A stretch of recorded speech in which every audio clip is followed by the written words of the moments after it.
There. So I know yesterday we spoke a little bit about how to organize your time to study, but the key to studying is having information, right? You need good information. You need good notes so you have something to study from. So I want to talk a little bit today about good note taking, okay? So the first thing is this. There's proof of this.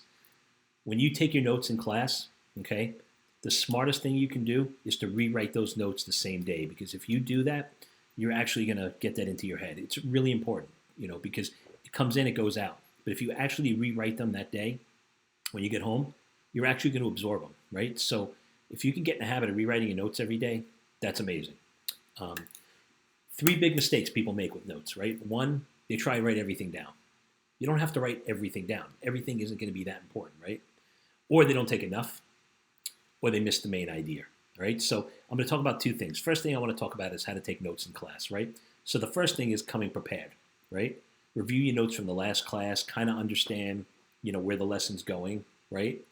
Do the background reading that you needed to do so you have it, right? So that way when they start giving you the lecture on whatever it is you're going to be talking about, you already kind of have an idea, right? And you know the main points. So when they start hearing the teacher speak, you kind of know what to take, right? And if she has a copy of the lecture, even better, right? Ask for it or record it. That can only help you.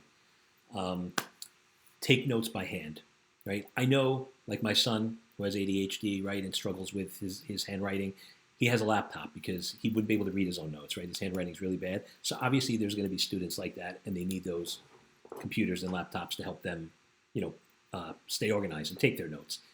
But if you don't need it, handwriting it, because there is absolute scientific proof that when you handwrite your notes, it absorbs, it goes into the brain. It's very different from typing, okay? So it's really important to do that. The other thing is, you know, when you write your notes longhand, right, when you actually write them out, you're manipulating the information, and that's also why it's helping stay into your brain. The other thing is take notes in the order that the teacher's giving it, right? Try to listen really carefully. Try to absorb as much as you can before you write the notes, right? The other thing too is you can do shorthand, right? Like you can use abbreviations. Like think about, if teacher's talking about, ancient Egypt, right? And she's talking about, the art of ancient Egypt and the culture of ancient Egypt and their inventions, right? You could just put ancient Egypt, art, culture, inventions, and just list the inventions. Break it down real simple, just key words, right? That way, when you go back, you can look in a textbook and you can kind of look a little deeper as to what type. But probably you'll understand just by making some simple notes. So when you can do shorthand, but it's really important to take notes and try to listen to the information before you write it down, okay? Focus on keywords and concepts, right? Like what are the most relevant things? Dates, names, theories, definitions, things like that, right? You know, think to yourself, what am I supposed to be learning? What's the reason for learning this, right? Like when you're hearing a lecture, you're going to know certain things is just information, and then there's certain things this is going to be important. Like, and your teacher's going to let you know if you're actually listening and paying attention. They're going to let you know the things that are going to be important and what you need to know, right? So it's really important to do that. And again, I would urge if you can record it, even better, because then you could go back and listen to it and take notes from there. Um, Questions. So here's the thing, right? You want to formulate your notes as a series of questions, right? So almost like making your own study guide, right? So if you're learning about ancient Egypt, and it's about culture, maybe it's ancient Egyptian culture. What parts of ancient Egyptian culture, you know, uh, helped build other empires or other cultures, right? And you list the answers under there. Maybe it's what art or what rituals were the ancient Egyptians famous for, and you list them under there, right? Like you make up questions, so you'll make your own study guide. So if you do this when you're taking your notes, right?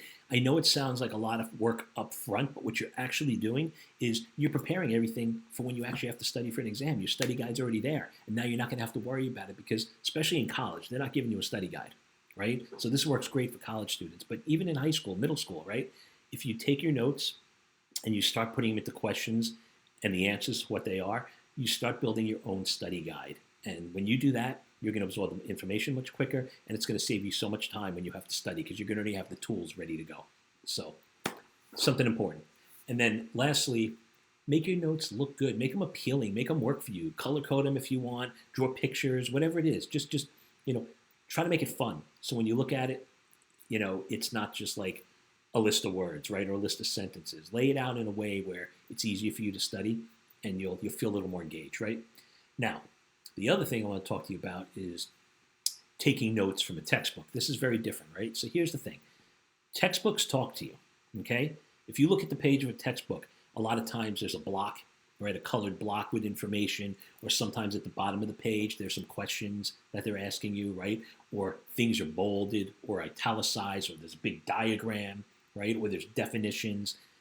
There's a reason those are there. Those are key. Those are things you're going to need to know, right? So when you're taking notes from a textbook, before you even read the information, just kind of browse the book, browse the chapter, browse whatever it is. Get an idea. Some captions are over here. I see some boxes over here. So when you start to read it already, this is what I'm going to need to focus on. Doesn't mean don't read everything, but it just kind of gives you an idea of what you need to focus on.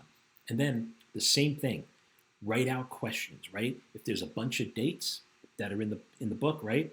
Write it out. What dates do I need to remember? If they're talking about, again, ancient Egyptian gods and who was god of what, right? And what did they do?